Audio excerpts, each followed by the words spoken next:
দাউদ আলাইহিস সালাম মসজিদ আকসা কাজ শুরু করেন, কিন্তু তিনি তার হায়াত শেষ হওয়া পর্যন্ত ওই কাজ শেষ করতে পারল না।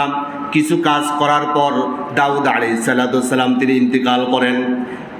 দাউদ আলাইহিস সালামের পুত্র হযরত সুলাইমান আলাইহিস সালামকে আল্লাহ তাআলা দাউদ আলাইহিস সালামের পরেই নবুয়ত দান করেন।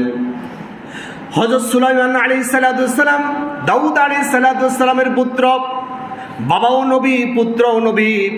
বাবার যখন মসজিদে আকসা কাজটা শেষ করতে পারল না, আল্লাহ সুবহানাহু ওয়া তাআলা মসজিদে আকসার কাজ শেষ করার জন্য হযরত সুলাইমান আলাইহিস সালামকে নির্দেশ দিল।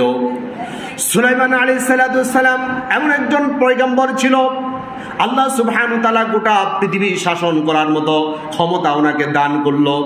তিনি বাতাসকে হুকুম দিত, বাতাস তার হুকুম মানত।